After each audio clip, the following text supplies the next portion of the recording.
Imagine a normal morning. The sky is calm. The world is waking up as always. People brew their coffee, prepare for work, children rush to school, and the hum of daily life begins.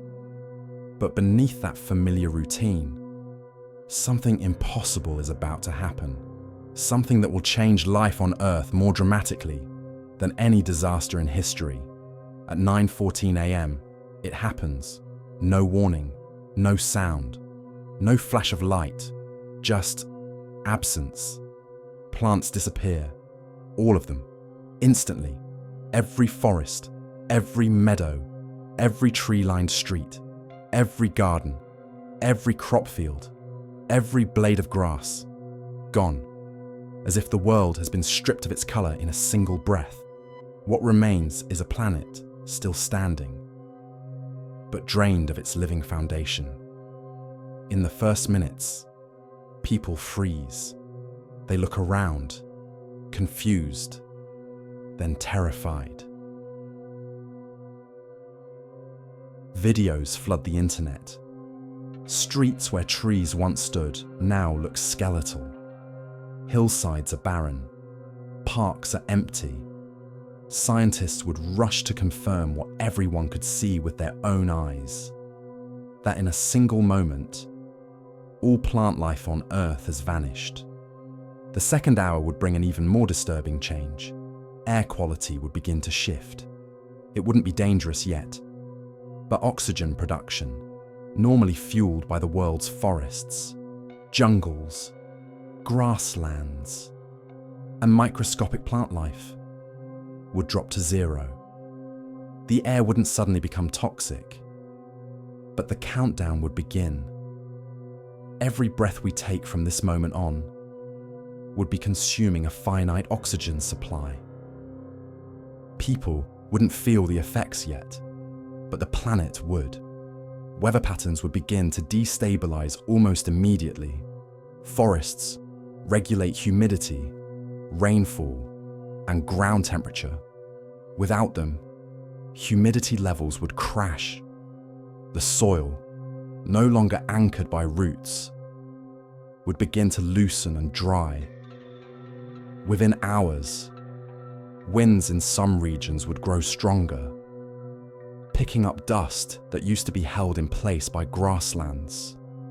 Within the first day, the food system would begin to collapse.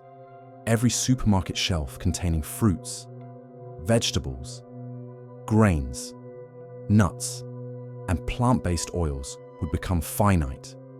Whatever is already harvested is all that's left. Livestock would quickly become endangered, not because of predators, but because 80% of their diet comes directly from plants. Cows, sheep, chickens, pigs, they would survive only as long as stored feed lasts. After that, their future would be bleak. People would try to adapt, hoarding supplies, rationing, planning for an uncertain future. Scientists would attempt emergency hydroponic or lab-grown solutions. But without living plant seeds or tissue, even the most advanced agricultural labs would have almost nothing to work with.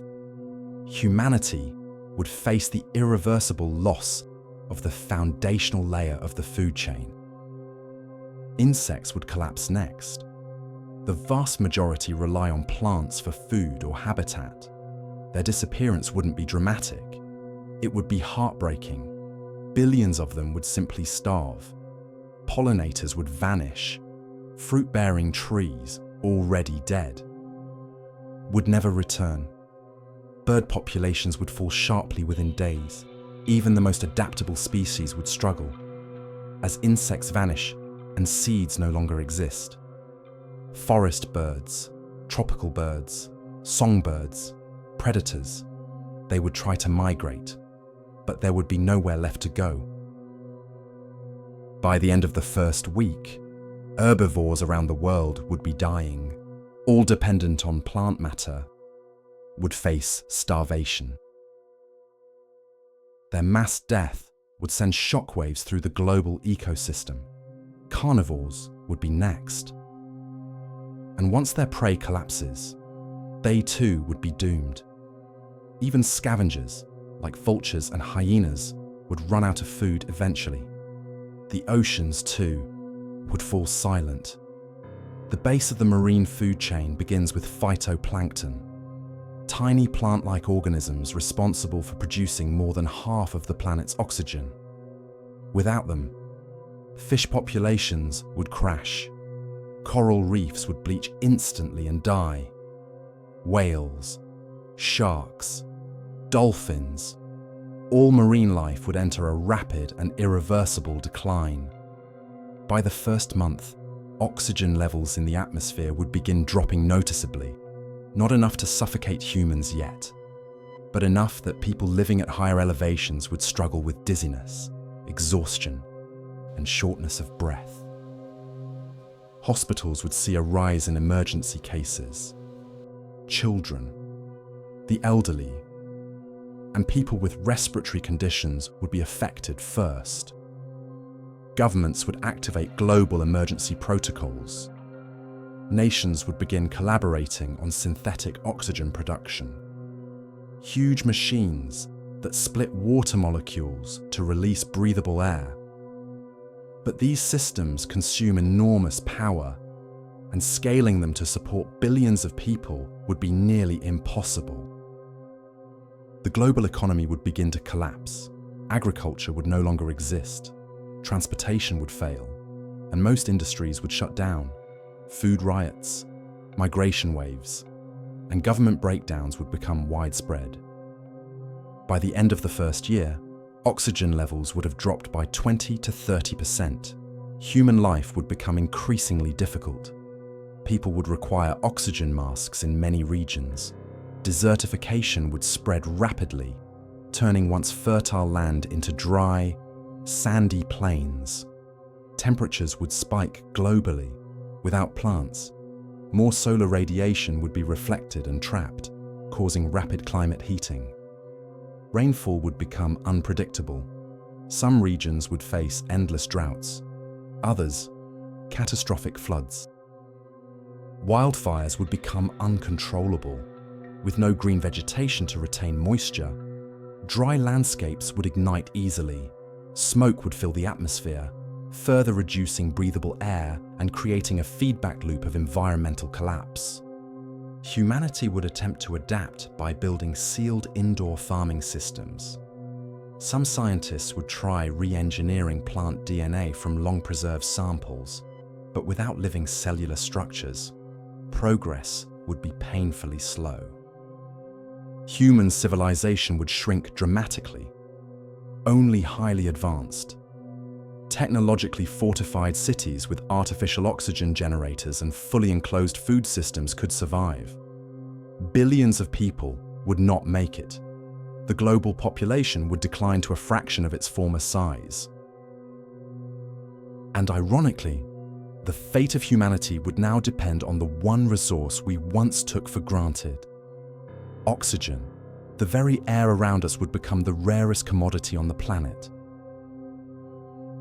In time, Earth would resemble Mars more than the lush, living world we once knew. A dry planet, silent and empty. Its surface shaped not by forests and oceans, but by wind, dust, and the remnants of civilizations that once thrived. But perhaps the greatest tragedy would not be the loss of food, or oxygen, or even entire species. It would be the loss of connection. Plants were more than just background scenery. They were the hidden engines of life, the silent architects of the world we inherited. If plants vanished, Earth would not simply become unlivable, it would become unrecognizable. The planet we call home was built by plants, shaped by them, sustained by them, and balanced by them. Without them, life on Earth would have never existed, and without them, it could not continue. In the end, This scenario reminds us of a powerful truth, that the quietest organisms on our planet are also the most essential. Plants don't speak, they don't move, they don't demand our attention. But they are the reason we breathe, the reason we eat, and the reason our world thrives. If they disappeared, everything else would follow. Everything.